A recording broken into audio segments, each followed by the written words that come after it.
자, 우리가 계속해서 이제 그 요한복음을 공부하고 있습니다. 요한복음을 함께 나누고 있어요. 얼마나 감동적인지 모르겠습니다. 여러분들 막 주일날 오시는 거 설레고 막 그러시죠? 아이고, 말씀은 안 하셔도 제가 표정에서 읽을 수가 있습니다. 얼마나 감사한지 모르겠어요.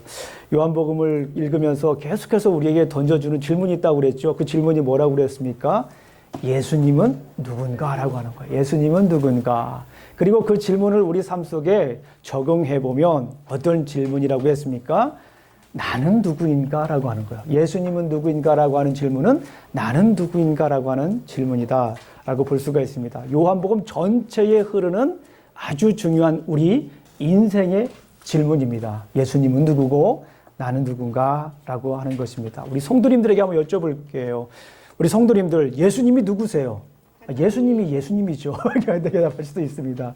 그러면 여러분들, 우리 성도님들 각자는 누구세요? 이렇게 물어보면 내 이름은 누구고요? 나는 누구의 아빠고요? 나는 누구의 엄마고요? 제가 살던 고향은 이거고요? 여기고요? 뭐 이런 얘기를 할 수가 있습니다. 그런 외적인 것도 중요하지만 피지컬한 그런 내 모습도 있지만 나의 정체성도 있지만 우리 신앙적으로 영적으로 나는 누구인가? 가장 근본적인 질문이죠. 나는 누구인가라고 우리가 대답을 할 수가 있어야겠습니다. 이 자리에 혹시 내가 누구인가에 대해서 아직도 이 정립이 안 되신 분이 있을 수는 있습니다. 그런데 너무 걱정하지 마십시오. 이거는 우리의 평생의 질문이고 지속적으로 우리가 품고 우리가 주님 나라 갈 때까지 품고 살아야 할 인생의 질문입니다. 오늘은 서론의 두 번째 이야기입니다. 서론의 두 번째 이야기의 키워드는 부르심입니다. 부르심. 지난주에는 우리가 침례 요한이 예수님에 대해서 얘기를 합니다. 예수님에 대해서 증거를 하죠. 뭐라고 얘기를 했습니까? 나는 메시아가 아니다. I am not the Messiah. 그리고 뭐라고 얘기했습니까? 예수님이 메시아다. 그걸 영어로 하면 이렇습니다. Jesus is the Christ. 그러니까 Jesus Christ 우리 계속 막 익숙해 있잖아요. 근데 당시 예수님이 크라이스트다. 오늘 본문에도 나와 있지만 예수님은 메시아다라고 이렇게 얘기를 하고 있습니다. 자, 오늘 본문도 역시 예수님이 누군가에 대해서 얘기를 하고 있어요. 오늘 본문은 아주 재밌습니다. 누가 예수님을 얘기를 할까요? 누가 예수님의 정체성을 얘기를 할까요? 제자들이 예수님의 정체성을 얘기를 합니다. 예수님께서 이제 사역을 시작하세요. 예수님께서 사역을 시작하시면서 첫 번째 한 일이 뭡니까? 요한복음에 보게 되면 제자들을 부릅니다. 제자들을 불러요. 제자들을 부르는데 그 제자들을 부를 때 역시 그 제자들은 예수님이 누군가에 대해서 얘기하는 모습을 오늘 볼 수가 있습니다. 오늘 본문 요한복음 1장 35절부터 51절까지는 두 덩어리가 있습니다. 지난번과 같이. 물론 이걸 한 덩어리씩 설교를 해도 돼요. 그런데 저는 두 덩어리를 하나로 한번 설교하고 싶은 생각이 들었어요. 그래서 이 두 덩어리를 어떻게 하면 하나의 스토리로 이해할 수 있을까? 굉장히 고민을 많이 했습니다. 참 쉬운 내용이고 많이 아는 내용입니다. 그러나 이거를 하나의 설교로 우리가 읽기는 굉장히 좀 어려웠던 것 같아요. 제가요. 스토리가 있지만 이야기가 있지만 이야기로 끝날 수는 없지 않습니까? 그 안에 주는 메시지를 우리가 뽑아야 되잖아요. 이 두 이야기가 우리에게 전해주고자 하는 메시지는 뭘까? 고민을 했습니다. 그것은 뭐냐면 예수님이 제자들을 부를 때 하신 말씀이 무엇인가? 예수님의 부르심은 무엇이었는가? 요거였어요. 예수님이 제자들을 부르실 때 하신 말은 무엇이었는가? 요걸 다른 말로 하면 예수님이 부르심은 무엇이었는가? 라고 하는 것이었습니다. 두 이야기를 잇는 이야기예요. 두 이야기를 잇는 주제입니다. 두 이야기를 잇는 질문입니다. 첫 번째, 우리 한번 살펴보겠습니다. 와서 보라. 예수님이 제자들을 부르실 때 말씀하십니다. 우리 잘 아는 이야기죠. 와서 보라 라고 이렇게 말씀을 하십니다. 우리 한번 성경을 한번 읽어보도록 하겠습니다. 요한복음이요. 요한복음 1장입니다. 요한복음 1장 한번 보겠습니다. 37절입니다. 37절부터 한번 읽어볼게요. 우리 한번 요한복음을 펴놓고 함께 보도록 하겠습니다. 요한복음 1장 37절. 자, 준비되셨나요? 시작. 두 제자가 그의 말을 듣고 예수를 따르거늘 예수께서 돌이켜 그 따르는 것을 보시고 물어 이르되 무엇을 구하느냐? 이르되 랍비여 어디 계시오니까 하니 랍비는 번역하면 선생이라. 39절입니다. 예수께서 이르시되 와서 보라. 그러므로 그들이 가서 계신 데를 보고 그날 함께 때에 거하니 때가 10시쯤 되었다라고 합니다. 예수님께서 제자들을 부를 때 수많은 이야기들이 있습니다. 수많은 말 중에 오늘 굉장히 우리에게 주시는 메시지 무엇입니까? 와서 보라라고 말씀을 하십니다. 여기에서 이 와서 보라라고 하는 말씀은요, 단순히 그냥 근처에 와라 그런 의미가 아니에요. 나의 존재, 온다라고 하는 것이면 너에게는 나에게로 와서, 너는 나에게로 와서 뭐가 됐습니까? 꽃이 되었다. 그렇죠? 이름을 불러줬을 때 너는 나에게로 와서 뭐가 됩니까? 꽃이 되는 거예요. 와가지고 꽃이 되는 겁니다. 존재적인 의미입니다. 이거는. 그러니까 와서 뭐 하는 거예요? 보라라고 하는 거예요. 와서 보라. 여기 본다라고 하는 것도 굉장히 중요한 거예요. 그냥 뭐 이렇게 그냥 이렇게 그냥 요즘 그런 거 있잖아요. 멍 때리기 있잖아요. 그런 대회도 있다고 그러죠. 한국에. 그냥 보면서 아무런 의미 없이 바라보는 것이 아니라 와서 보라라고 하는 거예요. 본다라고 하는 의미가 뭡니까? 여러 가지 의미가 있지만 본다라고 하는 것은 오랜 기다림의 결과 얻게 되는 확실한 지식이다. 그런 뜻이 있습니다. 우리 창세기 보게 되면 22장에 무슨 내용이 나와 있어요? 창세기 22장 너무나도 잘 알죠? 히브리로는 아케다 사건이라고 해요. 결박하는 사건. 이삭을 결박해가지고 뭐 하려고 해요? 제물로 바치려고 하는 아비의 잔혹한 모습이 창세기 22장에 나와 있습니다. 그런데 아브라함이 이삭을 바치려고 할 때 하나님께서 여호와의 사자께 아브라함 하면서 이제 어린 양을 하나 이렇게 준비해 주셨죠. 그리고 나서 거기에서 아주 유명한 하나님의 이름이 나와있죠. 여호와 이레, 그죠?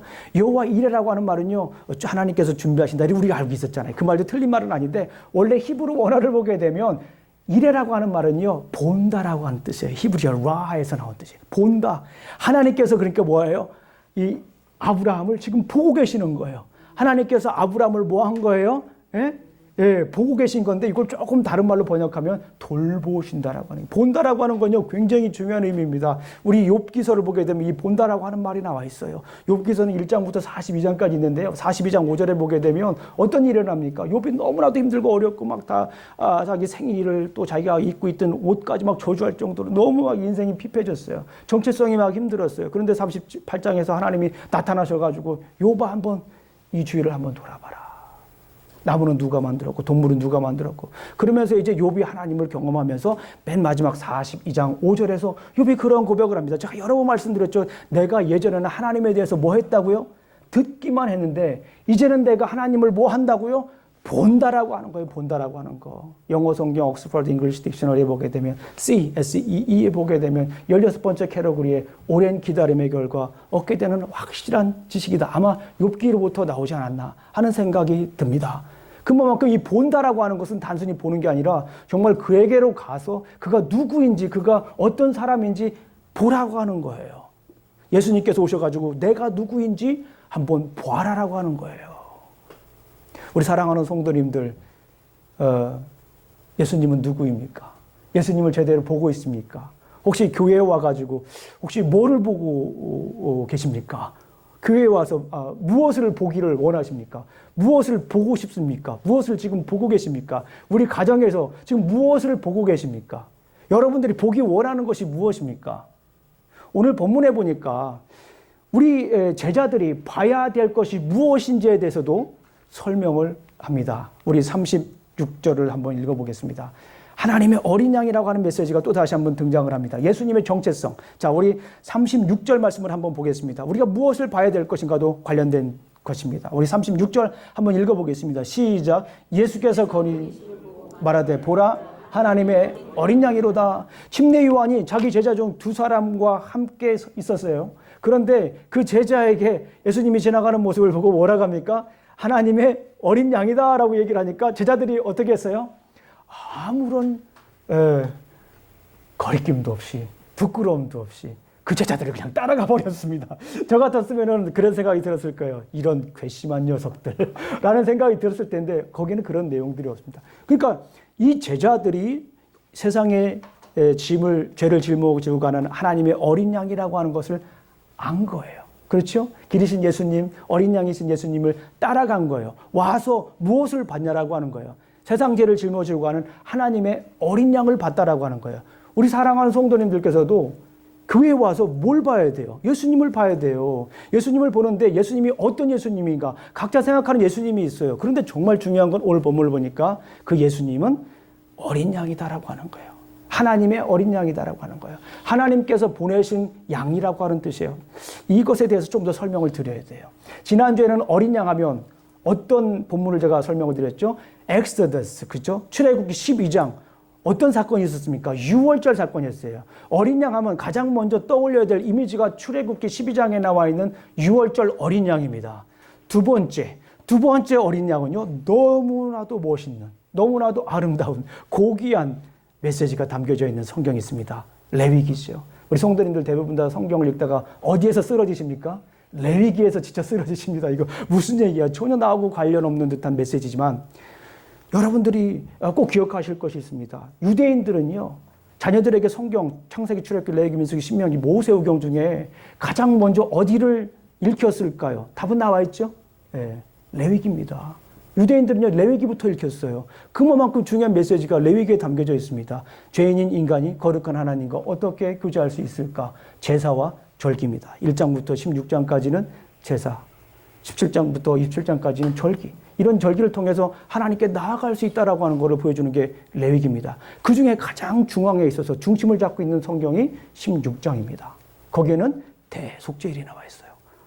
어린 양에 대해서 얘기를 하고 있습니다. 이곳을 빼놓고는 우리가 성경을 알 수가 없죠. 어린 양이 어떤 분인지 알 수가 없습니다.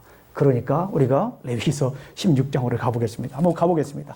자, 요한복음은 주보를 넣어놓고, 요한복음 1장은 주보를 넣어놓고, 자, 안심하면서 우리 레위기로 가겠습니다. 너무나도 중요한 메시지가 담겨져 있어요. 아이고, 성경을 좀 우리가 알아야 돼요. 16장 한번 펴보겠습니다. 16장을 보게 되면 맨 위에 속죄일이라고 써있죠. 대속죄일입니다. The Day of Atonement라고, Atonement라고 하는 말을 참 어려운 말이에요. 신앙생활 하지 않는 미국 분들도 모르는 단어입니다. Atonement라고 하는요. 자, 어토먼트라고 하는 건 대속죄일인데요. 자, 한번 그날에 어떤 일들이 있었는가 한번 중요한 사건 하나만 살펴보겠습니다. 6절부터 10절까지 좀 길지만 그래도 우리가 한번 읽어보도록 하겠습니다. 시작. 아론은 자기를 위한 속죄제의 수송아지를 드리되 자기와 자신을 위하여 속죄하고 또 그 두 염소를 가지고 회막문 여호와 앞에 두고 두 염소를 위하여 제비 뽑되 한 제비는 여호와를 위하여 한 제비는 아사셀을 위하여 할지며 아론은 여호와를 위하여 제비 뽑는 염소를 속죄제로 드리고 아사셀을 위하여 제비 뽑은 염소는 산채로 여호와 앞에 두었다가 그것으로 속죄 아사셀을 위하여 광야로 보낼지라. 여기에서 이 대속죄일에 하는 일이 있습니다. 여기는 뭐 전 국민이 다 모여가지고 함께하는 그런 행사입니다. 그런데 여기에서 하이라이트가 있어요. 이 행사 중에 굉장히 여러 절차들이 있습니다. 굉장히 많은 절차들이 있는데 그 절차 중에 가장 하이라이트, 염소 2마리입니다. 이거 뭐 스페이스 고트라고 하더라고요. 여기서 이 염소는 아사셀의 양과도 같은 의미입니다. 자, 2마리인데 한 마리는 잡죠. 한 마리는 어떻게, 아주 간단하게 말씀드리면 한 마리는 광야로 보냅니다. 이 아사셀이라고 하는 말이 보내다, 광야로 보내다 그런 뜻입니다. 광야로 보내요. 왜 광야로 보냅니까? 그들이 가지고 이 모인 백성들이 가지고 있는 죄를 누구에게 주는 거예요? 그 어린 양에게 주는 거예요. 그 대속물이라고 하죠. 어린 양에 주어가지고 그 어린 양은 그 모든 죄를, 모인 백성들의 모든 죄를 짊어지고 어디로 갑니까? 광야로 가는 거예요. 광야에 가면 어떻게 됩니까? 거기에서 늑대한테 잡혀 먹죠. 피를 흘려서 죽게 됩니다. 그러면 많은 사람들이 그거를 보고 뭐라고 합니까? 내 죄가 사였다. 내 죄가 대신 내가 지었던 죄가 사했다라고 이렇게 인식을 합니다. 이것이 유대인의 모습이에요. 어린 양이 가지고 있는 이미지입니다. 그런데 생각을 한번 해보세요. 예수님이 그 어린 양의 모습으로 이 땅에 오셨다라고 하는 거예요. 처참하게 죽잖아요. 광야로 가잖아요. 거기에서 먹히잖아요. 가죽만 남잖아요. 피 흘려 죽습니다. 그런데 그거를 보면서 많은 사람들이 내 죄가 사했다라고 얘기를 합니다. 그런데 그 어린 양이 예수 그리스도였다는 거예요.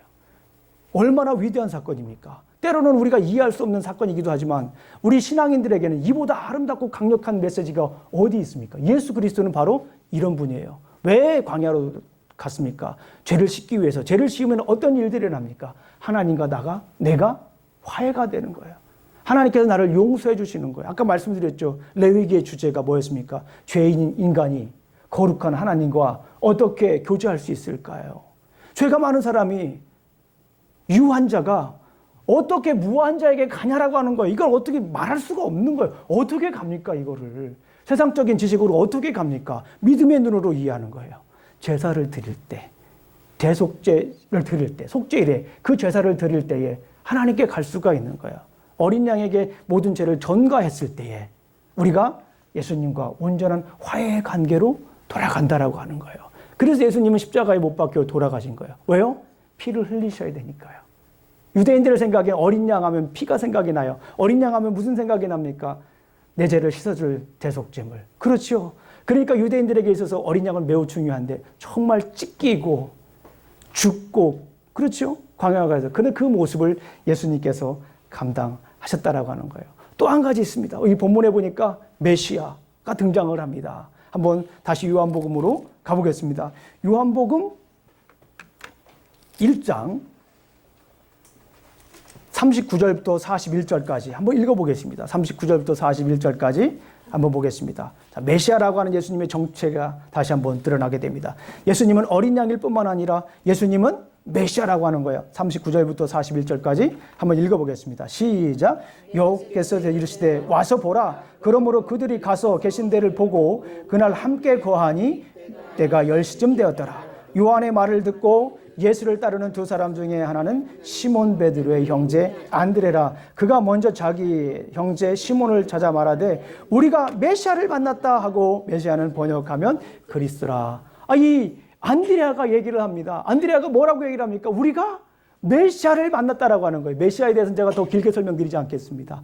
구약 성경에서 기다리던 그 메시아, 창세기부터 나와 있는 그 메시아, 예수 그리스도, 그 바로 예수 그리스도를 우리가 만났다라고 고백을 하는 장면이에요. 우리 사랑하는 성도님들, 교회에 왜 오셨습니까? 교회에 와서 무엇을 보십니까?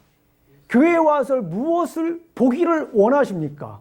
우리 성도님들께서 제가 이런 질문을 드리면 우리 성도님들 마음속에 정말 감격적으로 예수 그리스도라고 하는 그런 소리를 저는 듣고 싶어요. 그런데 아닐 수도 있습니다. 중요한 건 뭐냐면 오늘 본문에서 얘기하는 거예요. 와서 보라라고 하는 거예요. 우리 성도님들 무엇을 보고 계십니까? 무엇을 보기를 원하십니까? 교회에 오셔서 무슨 얘기를 들으시기를 원하십니까? 교회에서 무슨 이야기를 들었으면 정말 좋겠습니까? 우리 가정에서 무엇을 보기를 원하십니까? 우리 직장에서 무엇을 보기를 원하십니까? 답은 간단해요.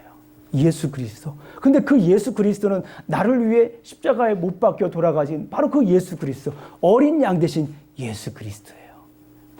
그리고 그 예수님은 바로 메시아입니다. 우리 사랑하는 성도님들, 예수님을 뭐로 보십니까? 예수님을 누구로 생각하십니까? 예수님을 어떤 분으로 생각하십니까? 예수 그리스도는 하나님의 어린 양입니다. 예수 그리스도는 메시아입니다. 우리가 교회에 와가지고 무엇을 합니까? 어떤 분들은 노래를 들어, 찬양도 아니고 노래를 들으러 오신다 하는 분들이 있습니다.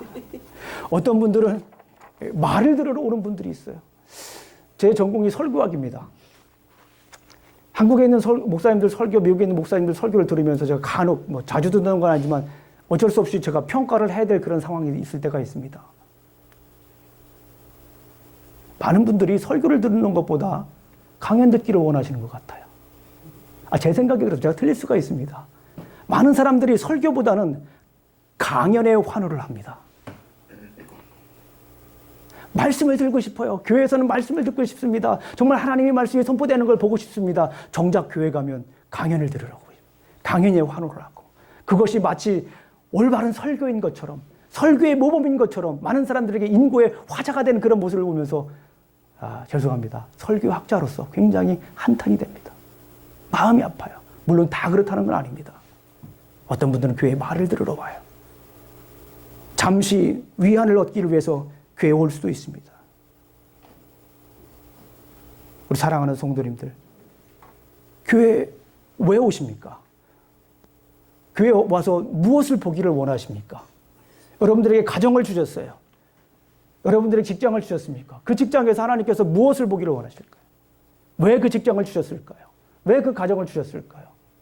그곳에서 무엇을 보기를 원하십니까? 우리 사랑하는 성도님들, 가정을 통해서 예수 그리스도를 보셔야 돼요. 직장을 통해서 예수 그리스도를 보셔야 돼요. 사업토를 통해서 예수 그리스도를 보셔야 돼요. 이것이 성경의 진리입니다. 우리가 어떻게 생각하느냐와 관계없이. 이것이 바로 우리가 예수 그리스도를 따라가는 삶입니다. 단순히 교회에서만 예수 그리스도를 바라보는 것이 아니라 우리 가정과 직장과 삶 속에서 예수 그리스도를 온전히 여러분들은 보셔야 됩니다. 그리고 예수 그리스도를 보여주셔야 돼요. 어린 양이신 메시아신 예수 그리스도를 보셔야 됩니다. 우리가 예수 그리스도를 온전히 보려면 믿음의 눈으로 봐야 됩니다.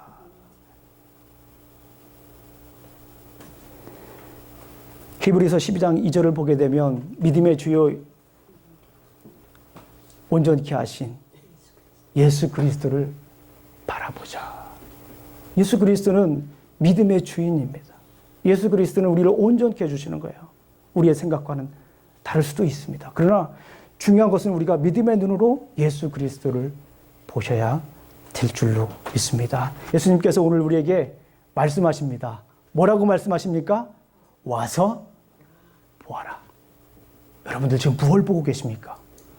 여러분들 무엇을 보기를 원하십니까? 예수님은 이제 두 번째 말씀하십니다. 첫 번째는 와서 보라라고 말씀하셨고요. 두 번째는 이제 나를 따르라 라고 말씀을 하십니다.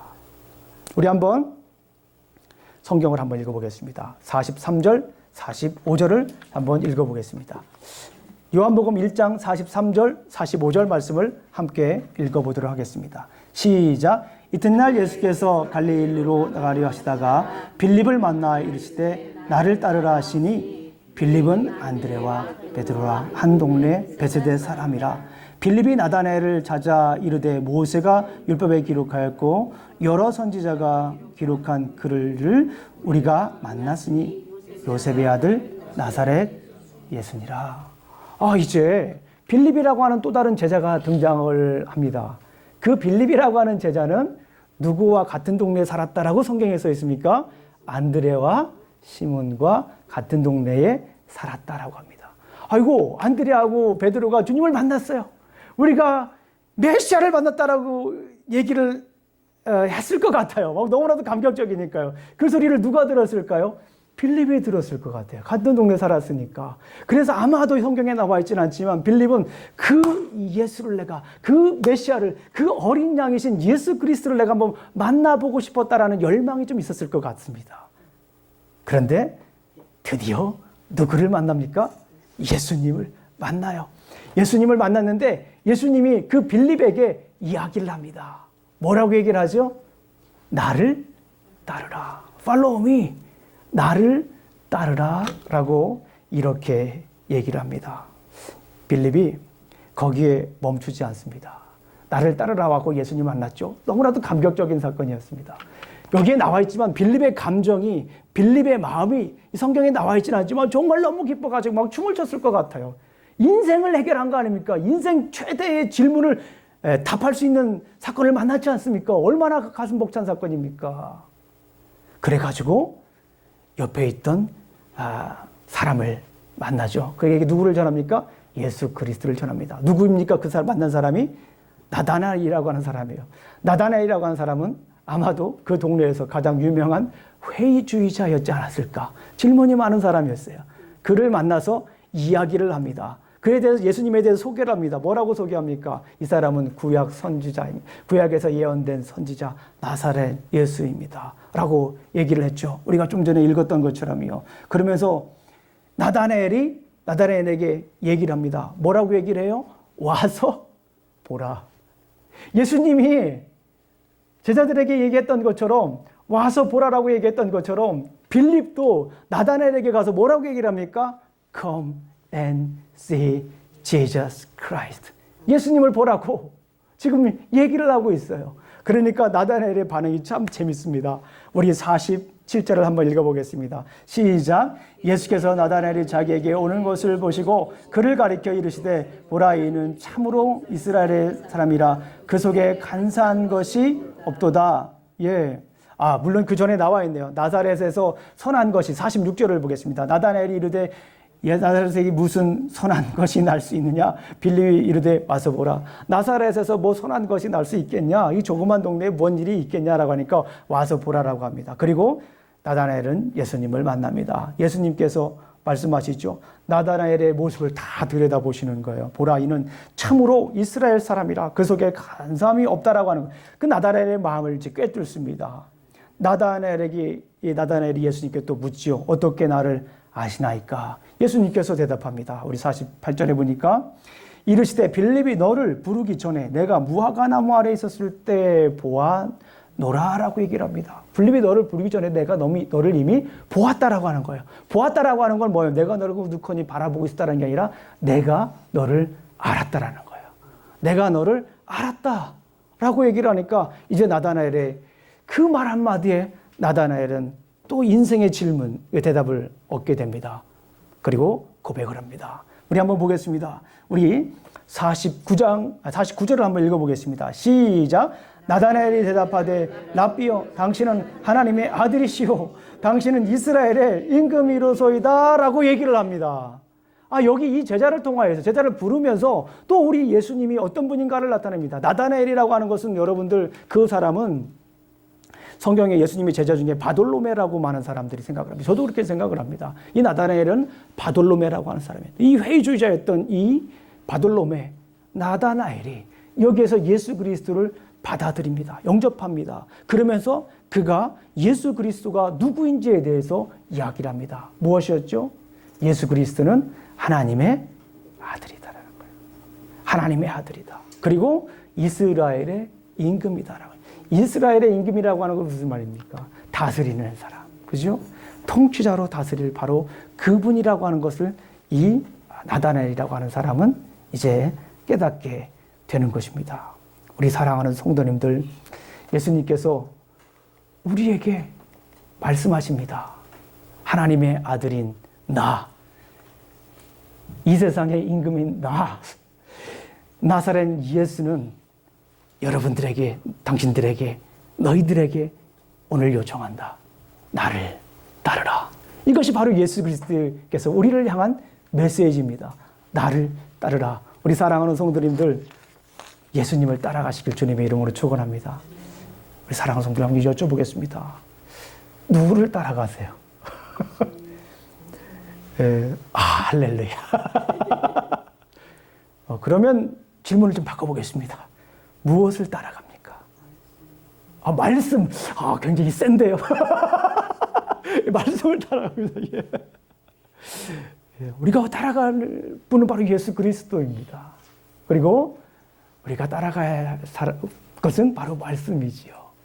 그런데 가만히 이렇게 신앙생활 하다 보면 교회에서는 우리가 예수님을 따라가야 됩니다. 예수님은 나의 주인입니다.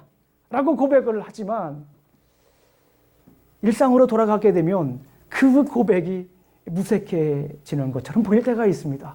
교회에서 정말 믿음이 정말 커요.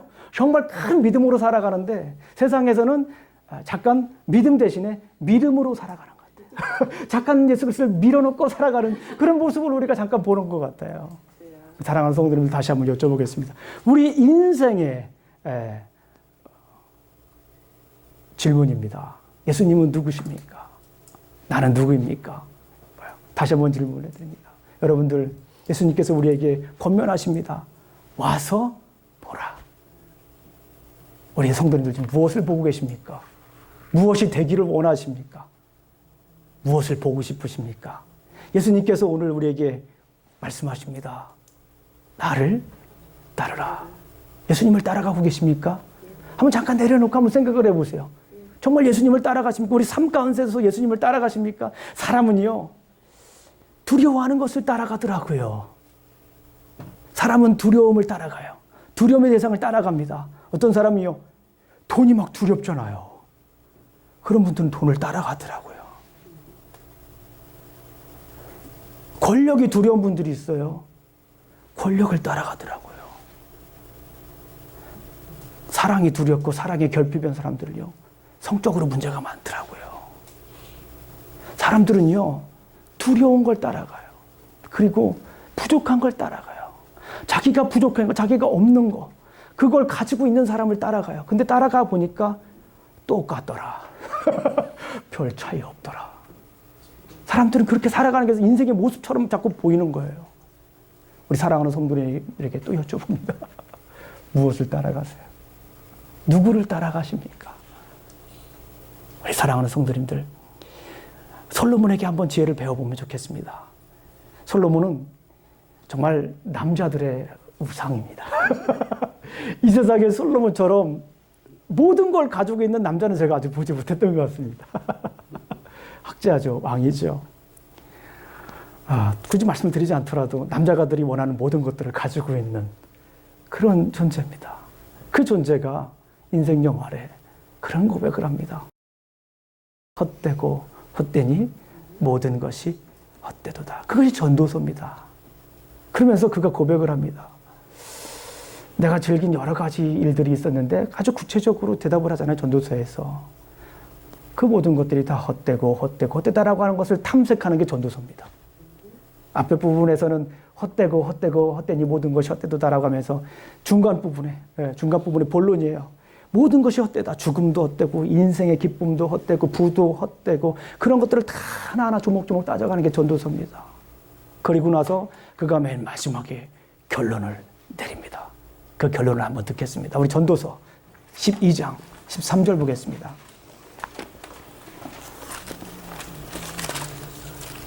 자, 전도서 하니까 또 막 좀 시간이 많이 걸릴 것 같아요. 예, 시편이 가운데입니다. 그래서 욥기, 시편, 잠언, 전도. 시편 다음에 성경의 가운데를 딱 피면 시편이 될 가능성이 커요. 그리고 나서 잠언이 있고 그 다음에 뭐가 있어요? 전도서가 있습니다. 참 친절하죠. 우리 12장 13절, 14절, 우리 960쪽입니다. 구약성경 960쪽입니다. 우리 13절만 한번 읽어보겠습니다. 거기 밑줄 다 쳐있죠?